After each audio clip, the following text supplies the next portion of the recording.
Can you wholesale creative finance deals?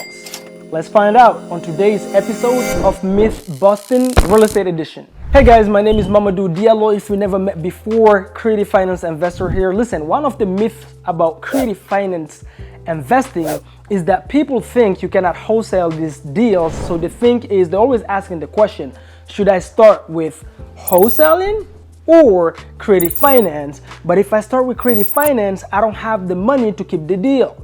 Guys, that is a myth. The reality is the answer is not either or, okay?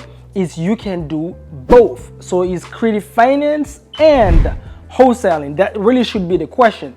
Reason being is because, guys, you can absolutely wholesale creative finance deals and it works the same way as, you know, when you wholesale in cash deals. Okay, let's say when you wholesale a cash deal, you lock up the property at a discount, 70% ARV, whatever. Let's say you lock up a property at $150,000 and then you assign it to an end buyer at $160,000.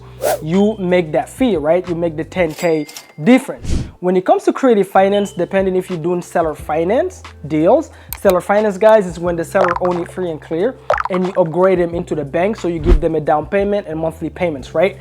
So you that is negotiating the deal, you negotiate the terms. So for example, you can negotiate a term. Let me give you an example on a deal that I assigned in Florida, right? Here's how the deal worked. The seller wanted $310,000 and he was asking 10% down, okay?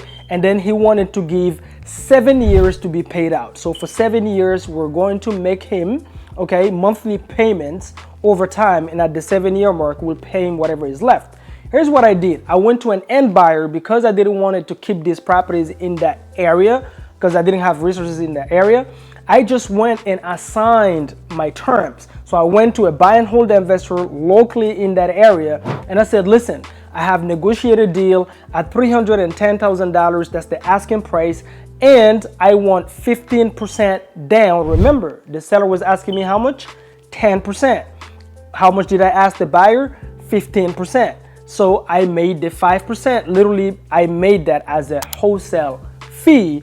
Then the buyer just took over the underlying terms and just carried it over for the 7 years left. So it's the same exact process, guys.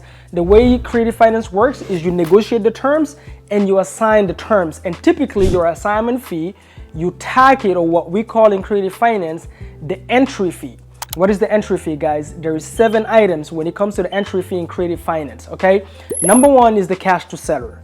Number 2 is closing costs. Number 3 is whatever arrears, liens, whatever need to be paid off, okay? Number 4 is your assignment fee. Number 5 is the closing costs. Number 6 is the carrying cost. What is the carrying cost? Typically, when investors buy properties, guys, and they close on it, you know, they have to hold on to it maybe 1 month, 2 months, renovate it, put paint, carpet, then they can put a tenant in. That's carrying cost, right? That's number 6. Number 7 is the marketing fee. Marketing fee is if the investor is going to list it on the MLS, is going to list it on Zillow, whatever it is, okay? Those 7 items is called the entry fee, and that's where you add your assignment. So if the seller is asking $10,000 as a down payment, guess what you do?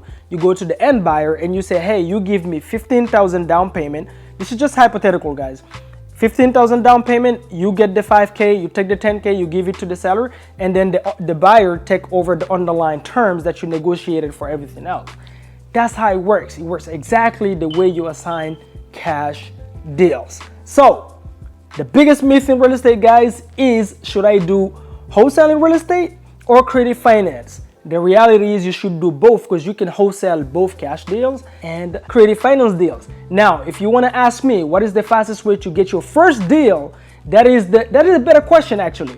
Should I start by going after wholesaling deals, meaning cash deals, or should I go after creative finance deals in order to get my first deal the fastest way? I think if you ask me, creative finance deals is probably the fastest way to get your first wholesale deal.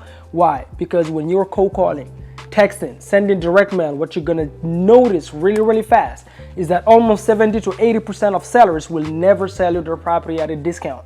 And so if you know creative finance though, you can offer them, okay? You can offer them 100% on the dollar and not 30 cents on the dollar like you would on a cash deal. and go ahead and assign those terms. So I hope, guys, that this video was helpful to you. And if you're looking to learn more about creative finance strategies and how you can assign these deals, we're doing this nationwide. Tap in with me, connect with me on all social media platforms, and I have case studies that I've done. You'll be able to have access to it. Until the next video, stay bold, be bold. Boom, boom, boom.